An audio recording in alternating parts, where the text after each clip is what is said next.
कांग्रेस विधानमंडल दल की नेता आराधना मिश्रा जी से बात करते हैं।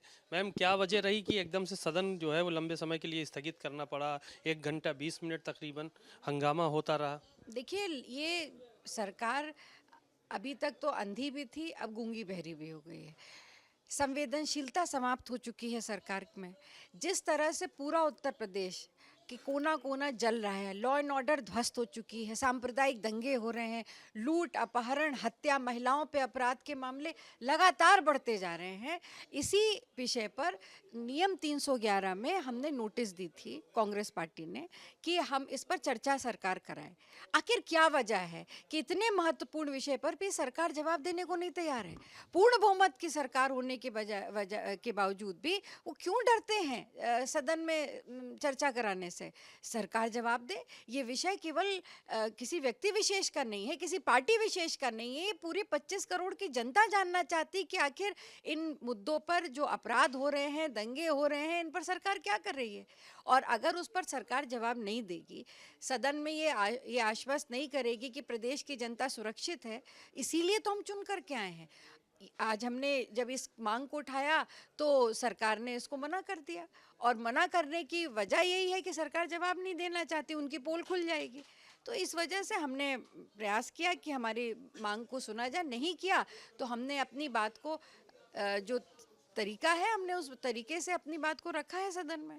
18 तारीख को आप लोग प्रदर्शन भी करने के लिए जा रहे हैं, विधानसभा का घेराव करने जा रहे हैं, तो क्या सदन में बातें नहीं सुनी जा रही आप लोगों की जो सड़क पे उतरना पड़ा? आप प्रत्यक्ष रूप से आप देख लीजिए, इतने महत्वपूर्ण विषय पे, दंगे पे, हत्याओं पर, लूट पे, महिलाओं के हो रहे बलात्कार पर, अगर इन विषयों पर चर्चा नहीं कराएगी सरकार तो किस पे कराएगी? ना आप बेरोजगारी पे चर्चा कराते हैं, ना महंगाई पे चर्चा कराते हैं, ना निजीकरण पे चर्चा करा रहे हैं, आप किसानों के इश्यूज पे नहीं चर्चा करा रहे, आप किसी इशू पे चर्चा कराना ही नहीं चाहते। तो अगर आप सदन के अंदर नहीं सुनेंगे तो हम सदन के बाहर आपकी जवाबदेही तय करेंगे। कौन कौन से ऐसे अहम मुद्दे हैं जिनको लेकर सदन में आप इस बार आवाज़ उठाने की जो है वो नोटिस दिया है आपने? देखिए, हमने सबसे पहले तो आज उत्तर प्रदेश की जो बदहाल कानून व्यवस्था है 311 में नोटिस दी थी कि उस पर चर्चा हो। जिस तरह से सांप्रदायिक दंगे हो रहे हैं, और महत्वपूर्ण बात इसलिए है कि इन दंगों के पीछे कहीं ना कहीं भारतीय जनता पार्टी के भी तार जुड़े हुए हैं। बहराइच का अगर आप उदाहरण लें तो वहाँ के सिटिंग भाजपा के विधायक ने अपने ही अध्यक्ष के ऊपर मुकदमा एफआईआर दर्ज कराई। क्या इससे ये साबित नहीं होता है कि एफआईआर से बड़ा एविडेंस तो और कोई नहीं हो सकता? पर सरकार उस पर भी चुप है।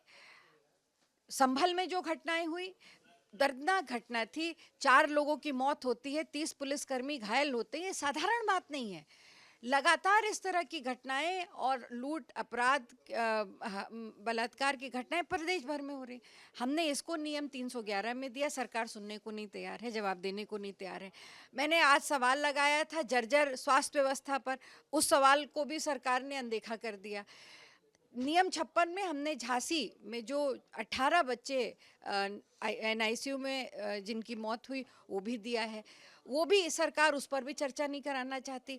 बेरोजगारी, महंगाई, किसानों के विषय, ये सब पर हम चर्चा करना चाहते हैं, पर एक तो समय कम है और सरकार जवाब देने को नहीं तैयार है, सदन में चर्चा कराने को नहीं तैयार है। शुक्रिया। आपने आराधना जी को सुना, बहुत सारी बातें कही और कहा सरकार चर्चा कराने से डर रही है, भाग रही है, इसलिए सदन में जो है वो हंगामा और शोर शराबा विपक्ष के द्वारा किया जा रहा है। कैमरामैन मेहदी हसन के साथ सीमा अब नकवी, भारत समाचार, लखनऊ।